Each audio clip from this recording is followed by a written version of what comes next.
Welcome back to America's Forum. I'm J.D. Hayworth. And I'm John Bachman. J.D., it's the bottom of the hour. Let's get to some news updates real quickly for everybody. New info coming out today about the whole mystery out of Malaysia. That missing plane disappeared 2 weeks ago with 200-plus people on board. The Prime Minister saying today, just a little while ago, that new analysis of satellite data shows the plane crashed into the southern Indian Ocean. Malaysian Airlines also issued a statement saying the plane is assumed to have crashed in the Indian Ocean. And then there's this. An Australian Navy ship is said to be close to finding possible debris from the jetliner. The ship is expected to reach 2 floating objects spotted by a search aircraft tomorrow morning. So far, the international search effort has failed to locate any objects spotted in satellite imagery. And First Lady Michelle Obama and her 2 daughters took time today to visit China's framed Terracotta Warriors, one of China's most popular tourist attractions. The site houses 8,000 life-size statues buried during the 3rd century B.C. Later, the family were entertained by performers dressed in Tang Dynasty costumes, and Mrs. Obama was invited to dance with a group of folk dancers. It's part of her week-long trip to promote international and educational exchanges between China and the United States. The First Lady also brought up the topic of free speech, a touchy subject in China.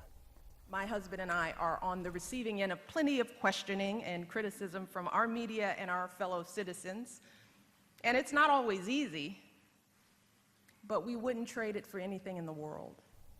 China's government routinely blocks social media sites and blogging software. Mrs. Obama spoke to a group of about 200 Chinese and American students, mainly about the values of studying abroad. This was her first and only major speech scheduled during this trip. Meanwhile, in Michigan, dozens of couples rushed to tie the knot over the weekend after the state's ban against same-sex marriages was overturned. A U.S. district court ruled that the law was unconstitutional. The state immediately appealed the ruling and got a temporary ban put back in place, which runs through Wednesday. Michigan now joins 4 other states who have had courts overturn gay marriage bans, only to have those rulings stayed pending appeals. Well, earlier we heard about Hillary Clinton and Jeb Bush potentially squaring off in the 2016 presidential election, but Hillary is still playing coy about her intentions. Check out this from a recent Clinton Global Initiative University event with Jimmy Kimmel. I appreciate the sentiment. Yeah, look, I am very much concerned about the direction of our country. You want an answer? Well, I'm getting to it. So let me say this: that give me your name and number.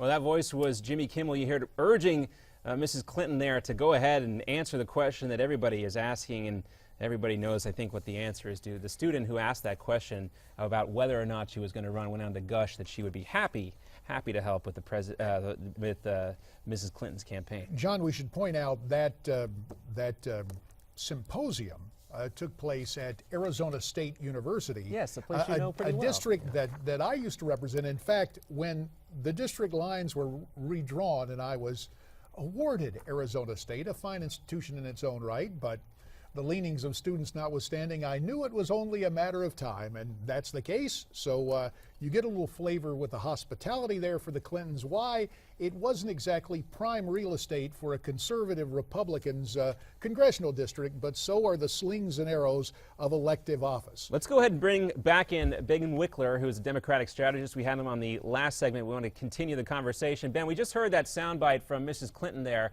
the former Secretary of State.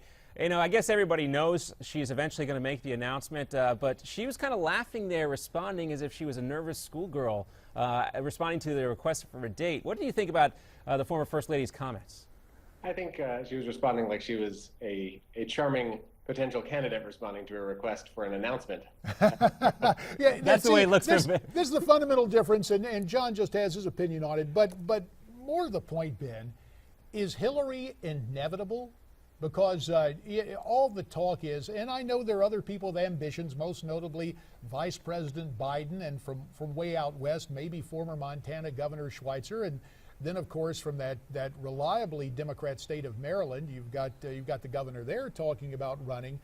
But is the Hillary tidal wave just absolutely going to be the case on the Democratic side of the aisle?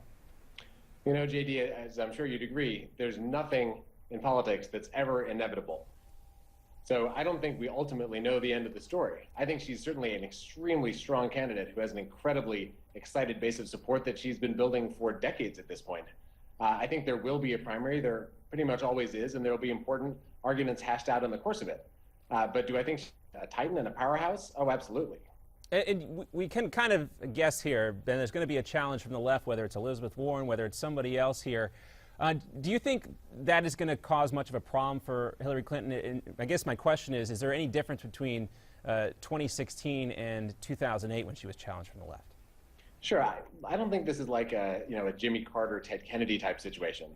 I think this is more... but more like a Barack Obama, Hillary Clinton 2008 situation. It was more like a Bill Bradley, Al Gore, if we're going to reach into our historical grab bag situation, except this time when she wins, it'll actually result in becoming president of the United States.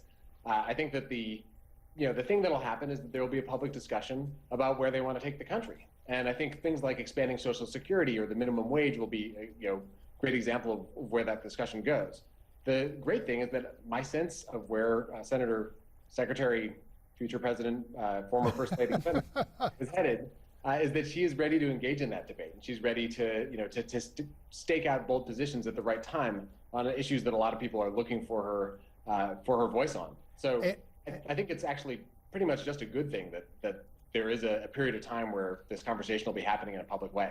And Ben, the situation, if you take a look at how this was presented at Arizona State over the weekend, it was the Clinton Global Initiative. If I'm not mistaken, I believe that's the former president's foundation. Chelsea is there, and the former First Lady / Secretary of State, and who I certainly hope doesn't become president, if I can editorialize to use your description a little bit earlier.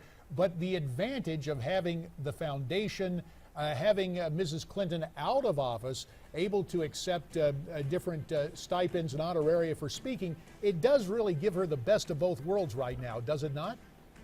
Look, if I were the Clinton Foundation, I'd be totally crazy not to invite her to speak. She's probably the biggest draw you could imagine. So I think it kind of works out for everybody, and especially for the students and the people in Arizona who get to see a speech from someone that they are very excited to meet. The crowd certainly was excited, as they always are at college campuses anytime someone like Hillary Clinton comes to get a And we're visit. always happy to hear from you, Ben. Thanks very much for your thoughts. We look forward to our next visit, and we have a healthy amount of disagreement.